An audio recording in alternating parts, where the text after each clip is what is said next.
Bismillahirrahmanirrahim. Assalamualaikum warahmatullahi wabarakatuh. Alhamdulillahirabbil alamin wa bihi nasta'in ala umuri dunya waddin wa ala alihi wa sahbihi ajmain. Amma ba'd.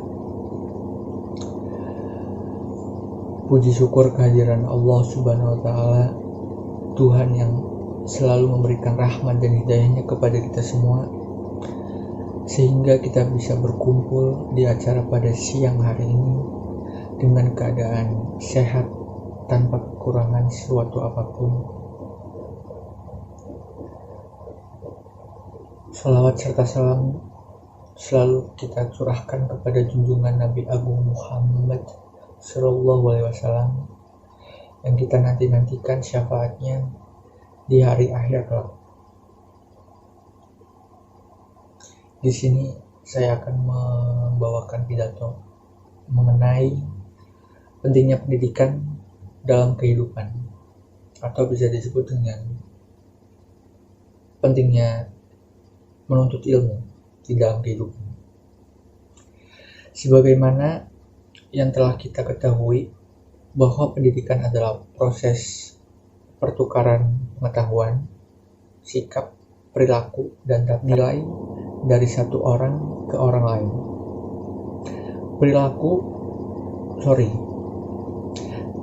Dari definisi ini kita bisa simpulkan bahwa pendidikan dapat berlangsung dimanapun dan kapanpun.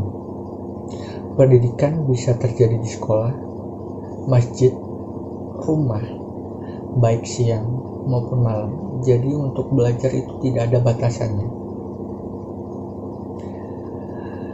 Dan seberapa penting sih pendidikan itu? Kita meyakini pendidikan itu penting. Melalui pendidikan, kita dapat belajar dan mengetahui apa yang belum kita ketahui. Pendidikan adalah jembatan menuju keberhasilan di masa depan. Sebagian orang mengatakan bahwa semakin tinggi tingkat pendidikan seseorang, semakin besar pula lah kesempatan baginya untuk meraih yang diinginkan atau dicita-citakannya. Saya kira pernyataan ini ada benarnya. Sebagai contoh, seorang dokter yang telah menyelesaikan kuliahnya di Fakultas Kedokteran selama 6-7 tahun akan memiliki status yang lebih tinggi dibandingkan dengan seorang perawat yang hanya menyelesaikan program diploma keperawatan selama 2-3 tahun. Formalnya di Indonesia sendiri, pendidikan dilaksanakan di lembaga pendidikan seperti sekolah. Di negeri kita, Indonesia, paling tidak ada 4 tingkatan pendidikan formal, yaitu pertama SD, kedua SMP, ketiga SMA, dan yang terakhir yaitu perguruan tinggi. Sebenarnya, pemerintah kita telah menerapkan program wajib sekolah atau menuntut ilmu selama 9 tahun, di mana seluruh anak harus mendapat pendidikan di tingkat SD dan SMP secara gratis. Program wajib 9 tahun sekolah tersebut, apakah itu sudah tergolong cukup bagi seseorang untuk menuntut ilmu? Jelas itu belum.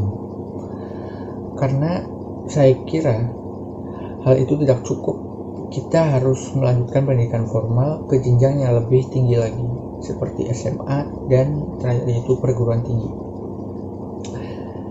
Di dalam Islam sendiri, Nabi Muhammad SAW telah memerintahkan kita untuk belajar, atau dengan kata lain untuk memperoleh pendidikan, menuntut ilmu, baik formal maupun non formal, sejak dilahirkan sampai akhir hayat.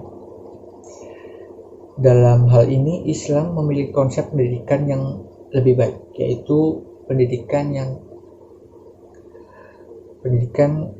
yang tidak mengenal batasan umur ataupun status. Semua orang bisa menuntut ilmu dimanapun dan kapanpun tanpa batasan. Saudara-saudaraku yang dirahmati Allah, sekarang ini kita sedang belajar menuntut ilmu di kampus kita tercinta, IAIN Pekalongan.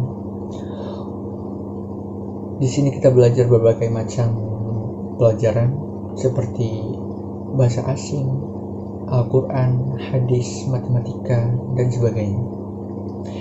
Kita juga dididik para dosen kita untuk berperilaku sesuai dengan ajaran Islam dalam kehidupan kita. Oleh karena itu, kita memahami pendidikan tidak sebatas hanya aspek pencapaian kognitif, tetapi juga proses psikomotor dan afektif. Setelah lulus dari kampus atau perguruan tinggi, kita akan kembali ke masyarakat. Dan di sana adalah kewajiban kita untuk mengimplementasikan hasil belajar kita, ilmu yang kita dapat selama kita belajar. Tentu kemudian kita harus menjadi suri tauladan bagi mereka dalam penerapan ajaran agama maupun kebaikan budi luhur yang lain. Sejak saat ini, marilah kita mendorong diri kita untuk belajar lebih giat lagi guna mempersiapkan diri kita untuk bisa kembali terjun ke dalam masyarakat dan berkontribusi dengan ilmu dan pengetahuan yang kita miliki.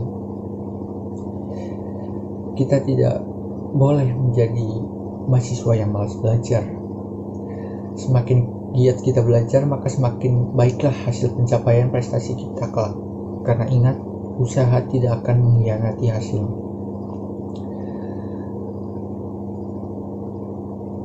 Dan ingat, sebaik-baiknya manusia adalah mereka yang bermanfaat untuk orang lain.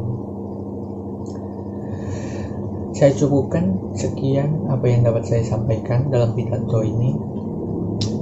Apabila ada tutur kata yang kurang berkenan, penyampaian yang kurang jelas, dan hal yang tidak saya sadari dan menurut anda semua ada yang salah, saya mohon maaf dan terima kasih atas perhatiannya. Wassalamualaikum warahmatullahi wabarakatuh.